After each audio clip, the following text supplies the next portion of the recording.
and I have a deeply held preference for peaceful solutions.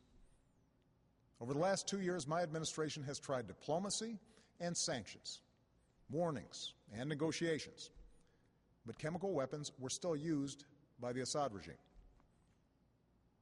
However, over the last few days, we've seen some encouraging signs, in part because of the credible threat of U.S. military action, as well as constructive talks that I had with President Putin.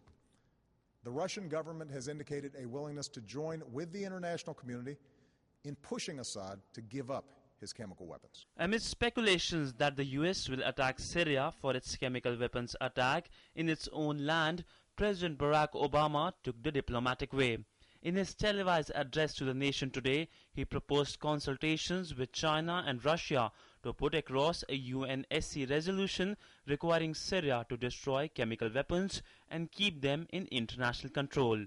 However, he also urged the American people to support a limited military strike to deter Syria and its allies from taking any action in future. President Barack Obama said that the Syrian attack is not only a violation of international security but also a danger to U.S. security.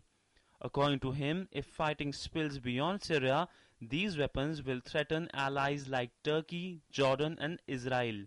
It would weaken prohibition against WMD and embolden Syria's ally, Iran. It is in the favor of national security interests to respond by targeted military strike. The targeted strike will help in achieving a clear objective, deterring the use of chemical weapons and degrading Assad's capabilities. Also, the US would give the UN inspectors an opportunity to report their findings on August 21st attack. Earlier, Syria yielded to the Russian initiative and agreed to join the convention prohibiting the use of chemical weapons and surrendering chemical weapons to the UN. Russian President Vladimir Putin had urged Syria to hand over chemical weapons to Russia and join the Chemical Weapons Convention. I am authorized to confirm our support to the Russian initiative concerning the chemical weapons in Syria. According to the International Agency for Prohibition of Chemical Weapons, we are ready to fully cooperate in applying this initiative. In particular, we want to join the Convention on Prohibition of Chemical Weapons. We not only presume that it's possible, but also hope that our Syrian partners' friend will make a responsible decision.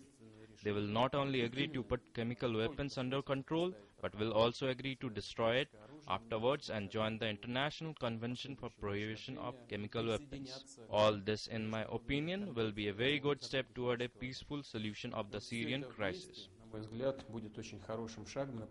Tensions had arisen after the 21st August chemical attack on the rebels by the Assad regime in Syria. This had provoked the US and its allies to take action against it. However, China and Russia cautioned against the idea of military attack on Syria. Bureau Report, DD News.